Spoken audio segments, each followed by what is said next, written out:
크게 합독합니다. 시작. 내가 받은 것을 먼저 너에게 전하였노니 이는 성경대로 그리스도께서 우리 죄를 위하여 죽으시고 장사 지낸 바 되셨다가 성경대로 사흘 만에 다시 살아나사. 아멘. 오늘 우리 사도신경 강의 9번째 시간은 장사한 지 사흘 만에 다시 살아나시고 하는 이 내용입니다. 이 기독교는 이 십자가와 함께 이 부활은 어떤 의미에서 보면 이 기독교라는 집의 두 기둥과 같다라고 말할 수 있습니다. 십자가와 부활, 이것은 한 짝으로 함께 가는 거예요. 십자가만 있어서 구원이 완성이 되는 것이 아니고 또 십자가 없이 그냥 부활만으로 또 우리의 모든 죄가 속량해지는 것이 아닙니다. 이 두 개가 함께 절묘하게 짝을 이루어서 우리는 이 십자가의 은혜와 또 우리 주님의 부활의 능력으로 말미암아 우리는 죄로부터 속량을 얻고 영원한 새 생명, 구원, 영생을 얻게 되는 것입니다. 이 주님의 십자가, 이 부활 두 개의 기둥이 없다라면 우리 기독교는 존립 자체가 불가능하다, 그렇게도 말할 수 있습니다. 예수님의 부활에 대해서 말씀하기 전에 앞부분에 나오는 주님께서 이렇게 죽으시고 장사 지낸 바가 됐다, 이 부분을 먼저 간단하게 살펴보고 또 다시 살아나셨다라는 부활에 대해서 오늘 나누겠습니다. 사실 이 말씀은 우리가 부활절에 아마 많이 들은 설교일 수도 있습니다. 그러나 말씀드린 것처럼 십자가와 부활에 대한 설교는 우리가 계속 반복적으로 들어도 새롭고 또 은혜가 사실 되는 것이고 되어야 하는 것입니다. 우리가 붙드는 신앙의 핵심은 바로 영생 구원이죠. 구원입니다. 그 나머지는 부수적으로 따라오는 거예요. 우리가 예수 믿고 십자가의 은혜와 능력으로 구원을 얻었다, 부활의 소망을 가지고 살아간다 그러면은 이 땅에서도 우리는 자유하며 살아갈 수 있습니다. 기뻐하며 살아갈 수 있습니다. 불치병을 만나도 이게 내 인생의 끝이구나가 아니고 이 관문을 통해서 나는 내 인생의 완성, 영원한 생명 주님의 품으로 간다라는 소망으로 세상 사람들은 죽음 앞에 두려워 떨지만은 우리는 죽음을 오히려 환영하면서 맞이할 수 있는 것입니다. 이게 우리 십자가의 은혜와 능력, 부활의 능력의 효력이고 힘입니다. 여러분, 이거 없이 그저 세상에서 잘 되고 자녀가 성공하고 그거 다 사실 부수적인 것에 불과합니다. 우리가 궁극적인 하나님의 큰 은혜, 십자가의 은혜와 부활의 소망을 우리가 붙들고 확실히 믿을 때에 우리는 이 땅에서 되어지는 모든 일 가운데 행복을 누리고 감사하면서 살아갈 수 있다는 것입니다. 간단하게 이 죽으심과 장사 지냄에 대해서 살펴보겠습니다. 어떤 사람들은 예수님께서 십자가에 죽고 그 다음에 아리마대 요셉에 의해서 돌무덤에 장사된 것은 예수님께서 완전히 목숨이 끊어진 것이 아니고 잠시 기절했다가 다시 깨어난 것이다, 이렇게 말합니다. 그러나 이들의 주장은 매우 납득하기가 어려운 것은 우리가 잘 아는 것처럼 예수님은 정말 손가락 굵기만큼이나 되는 큰 대못에 양손과 발에 6시간 동안이나 거기 매달려 못에 박혀 매달려 있었습니다. 그리고 옆구리는 창에 찔려서 물과 피가 흘렀다라고 말합니다. 6시간 동안 그 찔린 창자국, 못자국, 머리엔 또 가시관, 그뿐만이 아니죠. 그 지난 밤새도록 가야바 안나스 제사장의 그 법정에 끌려다니면서, 빌라도 법정에 끌려다니면서 수많은 고초를 당하고 마지막 로마 군병들로부터 프레그람이라는 뼈조각이 붙은 그 회초리로 살점이 뜯어져 나가는 매를 아마 율법에 40대까지라고 되어 있으니까 보통 39대까지 때린다고 합니다. 이런 매질을 당했으니까 온 몸은 아마 걸레투성이처럼 그렇게 너덜너덜했을 것입니다. 너무나도 지치고 또 많은 피를 흘려서 본인이 매일 십자가를 지고 골고다 언덕으로 올라가는 그 과정에서 쓰러져 죽게 생겼으니까 그 지나가는 구경꾼 구레네 시몬에게 그 십자가 기둥을 맡긴 것을 보더라도 이미 십자가에 달리기 전에 거의 죽기 일보 직전이었습니다.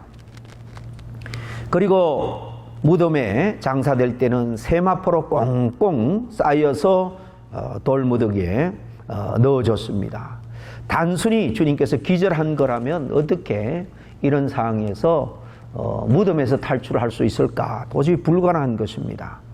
그리고 성경에는 예수님께서 완전히 죽으셨다라는 것을 이방인의 증언을 통해서 확인할 수 있습니다. 로마 병정이 요한복음 19장에 보면 32절 34절에 그들에 대한 이야기를 이렇게 증언합니다.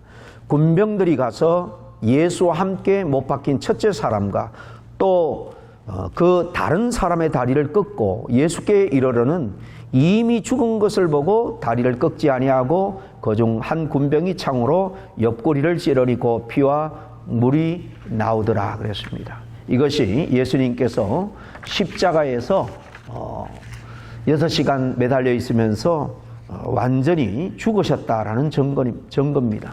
그리고 고린도전서 15장 3절 이하 5절에 보면 이렇게 오늘 읽은 말씀 이렇게 되어 있습니다. 이는 성경대로 그리스도께서 우리 죄를 위하여 죽으시고 장사 지낸 바 되었다가 성경대로 사흘 만에 다시 살아나사 그랬습니다. 그 다음 절에는 베드로에게도 보이고 12제자에게도 그리고 나중에 500여 명의 그 믿음의 형제들이 모인 곳에 일세 부활의 주님이 나타나셔서 그들에게 보이셨습니다. 우리 주님은 성경대로 우리 죄를 위하여서 죽으시고 성경대로 장사 지는 바가 되었다가 이렇게 이어서 예수님은 성경대로 사흘 만에 다시 살아나셨다라고 말합니다. 주님의 부활에 대해서 이제 본격적으로 우리가 한번 깊이 상고하기를 원합니다. 성경은 여러 곳에서 주님의 그 죽으심과 그리고 사망의 권세를 결국 이기시고 부활하셨다라는 내용을 여러 사람들이 증언하고 있죠. 첫 번째 사도 바울은 로마서 10장 9절에서 내가 만일 내 입으로 예수를 주의로 시인하며 또 하나님께서 그를 죽은 자 가운데서 다시 살리신 것을 내 마음에 믿으면 구원을 얻으리라 그렇게 고백을 합니다. 구원을 얻는 이 신앙에는 바로 예수 그리스도의 십자가 죽음과 더불어서 부활하심을 믿는 이 믿음이 바로 필수적인 요건이다라는 것을 바울은 증거하고 있는 겁니다. 우리가 부활의 확실성에 대해서 이야기하는 이유는 뭔가 하면은 고린도전서 15장 16절 17절에 의하면 만약에 죽은 자가 다시 살아나는 일이 없으면 그리스도도 다시 살아나신 일이 없을 터이요 그리스도께서 다시 살아나신 일이 없으면 믿음도 떼고 너희가 여전히 죄 가운데 있으리요 이렇게 말씀하고 있는 것처럼 부활이 없다면 우리의 믿음이 어떻다고요? 아무런 의미가 없다는 겁니다. 헛거라는 겁니다. 그리고 우리의 죄 문제도 해결받을 수가 없다는 거예요. 그런 의미에서 주님의 십자가의 죽음과 더불어서 부활은 우리에게 정말 구원을 확정해주는 그런 너무나도 귀한 우리의 신앙의 내용입니다. 그래서 성경은 여러 모양으로 주님의 이 부활에 대해서 말씀하고 있죠. 몇 가지를 들어서 간단하게 말씀드리겠습니다. 첫째는 예수님의 부활은 이미 수백 년 또 수천 년 전에 구약 성경에 여러 군데서 예언하고 있습니다. 시편 16편 기자는 10절에 주의 거룩한 자로 썩지 않게 하실 것임이니이다 라고 일찍이 예언했습니다. 30편 3절에는 내 영혼을 엄부에서 끌어내어 나를 살리사 그랬습니다. 이 엄부는 다르게는 무덤으로 그렇게도 번역될 수 있는 말입니다. 지옥으로도 번역될 수 있고요. 이미 죽었던 그런 상황에서 끌어내어 다시 살리셨다, 부활하셨다라고 분명히 기록합니다. 또 예수님 자신도 친히 생전에 여러 번 이 부활에 대해서, 십자가의 죽음과 더불어 부활에 대해서 말씀하셨죠. 처음 사역을 시작하면서 요한복음 2장에 보면 19절 이하 21절에 이 성전을 헐라 내가 사흘 동안에 일으키리라 그랬습니다. 그리고 21절에 보면 예수는 성전된 자기 육체를 가리켜 말씀하시라. 이렇게 풀어서 사도 요한은 우리에게 설명해 주고 있습니다. 헐라는 성전은 바로 자기 육체를 의미한다는 거예요. 너희들이 나를 죽일지라도 사흘 후에 내가 일으키리라, 부활하리라 라고 일찍이 말씀하셨고, 이제 베드로의 신앙 고백을 확인한 다음에 그 6월절, 마지막 6월절 예루살렘에 올라가서 십자가에 달리기까지 크게 성경에 보면 3번에 걸쳐서 분명하게 장차 당신에게 일어날 일들을 정을 하고 있습니다. 그 중에 마태복음 16장에 보면 21절에 이때로부터 예수 그리스도께서 자기가 예루살렘에 올라가 장로들과 대제사장들과 서기관들에게 많은 고난을 당하고 제3일에 살아나야 할 것을 제자들에게 비로소 가르치시니, 그 3년 공생의 말미에 이렇게 베드로의 신앙 고백을 확인한 후에 이제 주님께서 부활 승천해도 제자를 통해서 이 땅에 구원의 사역, 주님의 교회를 세우고 그래서 하나님의 나라를 세워나갈 수 있구나라는 것을 주님께서 확신하셨고 안도하셨는지 비로소 자신의 죽음에 대해서, 그리고 3일 후에 부활할 것을 말씀하셨습니다. 그리고 그 시내산, 변화산 사건 이후에도 또 말씀하셨고요. 이렇게 몇 번에 걸쳐서 주님이 친히 생전에 제자들에게 말씀했습니다. 그리고 무엇보다도 예수님의 빈 무덤이 예수님의 부활을 분명하게 증명하고 있습니다. 성경에 의하면 대제사장이 예수님이 부활하신 후에 무덤을 지키던 군사들에게 돈으로 매수해서 그 예수님의 시체를 그 제자들이 훔쳐갔다, 허위 사실을 유포하라고 매수한 그런 기록이 있습니다. 그러나 이것은 억지에 불과합니다. 예수님의 시체가 무덤에 들어간 다음에 큰 돌로 입구를 막았다라고 했습니다. 그리고 무덤의 입구에는 로마 황제의 도장으로 봉인이 되어서 누구든지 그 봉인을 허락 없이 해제하는 자는 사형에 처하도록 되어 있습니다. 로마의 또 군대가 무덤 입구에서 혹시라도 있을 수 있는 시체의 도난을 위해서 거기에 단단히 창을 들고 지키고 있었습니다. 이 엄중한 상황에 이제 안식구 첫날 주일이죠. 주님의 날, 이 새벽 미명에 막달라 마리아와 함께 몇 명의 여인들이 지난날 경황이 없어서 예수님의 시신에 기름도 발라드리지 못한 것을 생각하고 그 향품을 발라드리기 위해서 일찍이 그 무덤을 찾아가죠. 그런데 여인이 무덤에 갔을 때 놀라운 그런 사건을 목도합니다. 큰 지진이 일어나고 천사가 하늘에서 내려와서 큰 돌을 굴려내고는 그 위에 앉아 있는 것이었습니다. 보초를 서고 있던 그 로마 병사들은 두려워서 마치 죽은 사람처럼 되었다 그랬습니다. 천사들은 그 여인들에게 뭐라고 말합니까? 마태복음 28장에 나오는데요. 그가 여기 계시지 않고 그의 말씀하시는 대로 살아나셨다. 봐라, 이 누우셨던 것을 보라고, 빈자리를 보라고 천사가 친히 여인들에게 말합니다. 순간 여인들은 너무나도 놀랐을 것입니다. 아마 기쁨보다는 두려움과 놀람이 더 컸을 것입니다. 그러다가 빈 무덤을 보면서 정말 정신없이 이 놀라운 사실을 제자들에게 알리기 위해서 달려가죠. 이때 예수님의 제자들은 어디에 무엇을 하고 있었습니까? 예수님께서 십자가에 돌아가시자 다음에는 제자들인 자기 차례가 될 것이다, 다 두려워했습니다. 베드로를 포함해서 몇몇 제자들은 이제 다시 옛날 갈릴리 고기잡이로 돌아가자, 그렇게 말하기도 했고요. 이런 또 엠마오로 가는 제자도 있었고요. 나약하기 짝이 없었습니다. 예수님께서 붙잡히실 때 모두 사실 다 도망갔던 사람이에요. 수제자 베드로는 혹시나 싶어서 멀찍이 쫓다가 3번이나 부인을 하기도 했습니다. 예수님께서 사흘 만에 다시 살아나리라고 말씀하신 것을 조금이라도 기억하고 그것을 마음에 두었더라면 아마 예수님의 부활을 함께 논하기도 했고 또 준비라도 했겠지만 전혀 그런 모습을 움직임을 성경에서 우리는 찾아볼 수가 없습니다. 이런 제자들이 생명을 걸고 예수님의 시체를 훔쳤다, 도난했다, 아무리 생각해도 사실 앞뒤가 맞지 않는 억지 주장에 불과한 것입니다.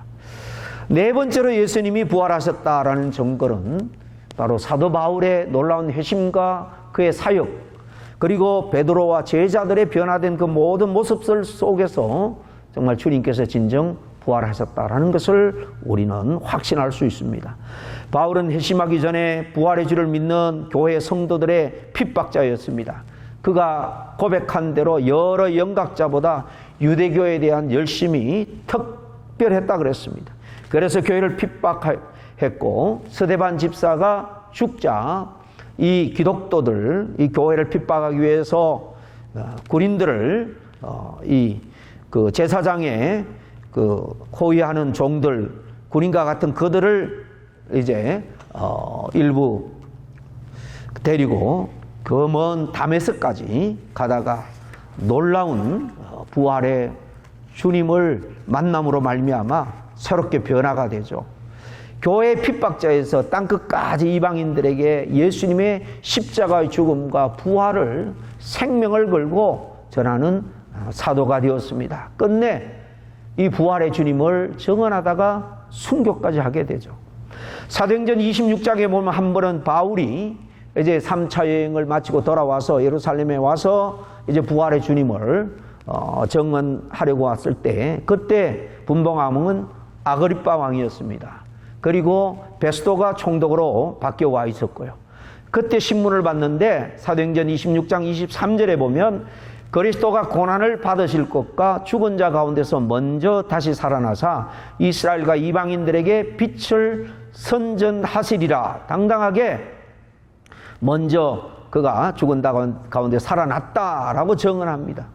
그 옆에 있던 총독 베스도가 바울에게 뭐라고 말합니까?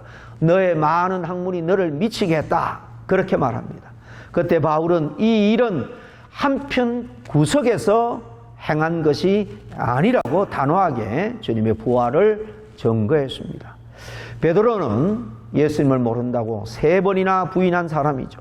주님이 부활한 다음에 오순절 마가다락방에서 성령의 충만함을 받고는 그 모임 무리들 가운데 벌떡 일어나서 담대하게 주님의 부활을 증거합니다. 부활의 주님을 믿는 믿음과 성령의 충만한 능력으로 미문에 앉아있는 안전뱅이도 일으키는 정말 충만한 제자의 모습으로 변하게 됩니다. 베드로는 정말 부활하신 주님을 직접 만나고 목격한 증인이죠. 그뿐만 아니죠. 다른 모든 제자들도 다 부활의 이 놀라운 진리를 담대하게 전하기 위해서 하나같이 다 순교했습니다. 주님의 부활이 거짓이라면 이들이 어떻게 일생을 헌신하고 목숨까지 아낌없이 바칠 수가 있었을까요? 마지막으로 이제 중요한 것은 부활이 그러면 우리에게 얼마나 중요한 의미가 있는가? 이거에 실질적으로 우리에게 가장 중요한 문제입니다. 만약에 예수 그리스도가 부활하셨다라는 이 놀라운 이 일이 그냥 전해지는 그런 전설이 아니고 역사적인 사실이라면 주님께서 우리에게 하신 말씀, 약속의 말씀이죠. 이 모든 약속의 말씀이 또한 진실하다라는 것을 뒷받침해 주는 것입니다. 그런 생전에 수고하고 무거운 짐진 자들아 다 내게로 오라. 내가 쉼과 안식을 주겠다라고 약속한 것도 부활의 주님이라면 이 약속은 반드시 실행될 겁니다. 누구든지 예수님을 믿고 영접하기만 하면 하나님의 자녀가 되고 영원한 생명을 얻게 될 것이다 라고 약속합니다. 이것 또한 분명하게 이루어질 겁니다. 또 세상 끝날까지 우리와 항상 함께 있겠다라고 약속한 것도 마찬가지로 이것은 이루어질 겁니다. 뿐만 아니라 우리를 위해서 처소를 예비하면 다시 와서 우리를 영접하실 것이다 라는 약속도 했습니다. 우리가 주님의 부활이 확실한 것을 알고 믿는다면 생전에 하신 모든 이 약속들도 우리는 믿을 수밖에 없는 것입니다. 부활의 신앙은 부활만 한다라고 믿는 것이 아니고 주님의 부활의 능력을 또 우리가 장차 주님의 그 첫 열매가 되신 부활의 길을 우리도 걸어갈 수 있다라는 것을 믿게 된다면 주님이 약속한 이 남은 여생에 주실 약속도 다 이루어질 것을 우리는 붙들 수가 있는 것입니다. 또 예수님의 부활은 우리 믿는 성도들이 세상 마지막 날에 다시 부활할 것을 친히 보여주는 것입니다. 그래서 성경에는 우리의 부활의 첫 열매가 되셨다라고 말합니다. 그날이 오면 우리의 썩을 몸이 썩지 아니할 몸으로 변화될 겁니다. 죽어야 될 몸이 죽지 아니할 몸으로 다시 살아나게 될 것입니다. 그리고 우리 주 예수 그리스도를 믿는 성도들은 하나님이 사랑으로 통치하시는 죽음도 또 질병이나 그래서 눈물이나 고통도 없는 그 영원한 하나님의 나라에서 하나님과 함께 거기에서 왕노릇하게 되고 주님과 그 완전한 주님과 함께 동거하게 될 것입니다. 이 부활의 사건은 바로 사망 권세를 이기신 증거입니다. 사망에 쏘는 것이 무엇이냐? 사도 바울도 생전에 수많은 고난과 역경과 또 몸에 가시 같은 질병을 안고 살았습니다. 하나님의 사람도 이 죽음 앞에서는 다 두려워할 수밖에 없습니다. 그러나 분명한 부활의 신앙을 갖고 있었기 때문에 사망아 네가 쏘는 것이 뭐냐?